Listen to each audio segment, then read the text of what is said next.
লুম্পেনরা বলেছিলেন heart attack হয়ে মারা যাক। আরে তোমাদের শেষ না দেখা পর্যন্ত আমি আছি, আর লড়বো, গড়বো, বাঁচবো। বিড়লা তারামণ্ডলে বলছেন বেঁচে আছি দেখে নেব। আরে বেঁচে থাকতে থাকতে প্রাক্তন হয়েছেন, বেঁচে থাকতে থাকতে আপনি যে প্রতিষ্ঠিত চোর এটা প্রমাণ করব। বেঁচে থাকতে থাকতেই দেখে যাবেন সব। আপনি যা করেছেন 21-এর নির্বাচনের পরে 47-এর আগে ব্রিটিশরা করেনি। আপনি কি ভাবছেন আমি ছেড়ে দেব?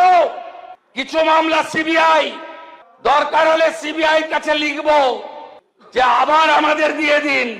আজকে ঘোষণা করে গেলাম যত ভবানী ভবনে কমপ্লেন গুলো এফআরটি করেছেন, পিছনে এইচএস, ডিজিপি, এডিজি এলো বসে আছে, সিপি অন রেকর্ড এই অগস্ট হাউসে বলে গেলাম সব এফআরটি কে নতুন করে রিইনভেস্টিগেট করতে হবে।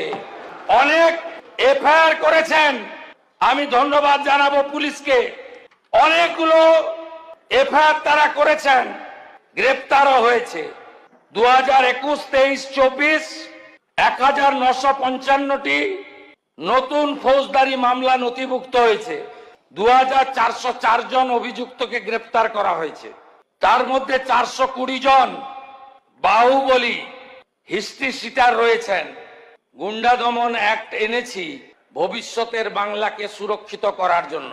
প্রিভেন্টিং অ্যারেস্ট এনেছি আগামী দিনে যাতে শাহজাহান, শকত মোল্লা, জাহাঙ্গীরদের মতো গুন্ডারা ভোটকে দখল করতে না পারে, তার পার্মানেন্ট সলিউশন করার জন্য।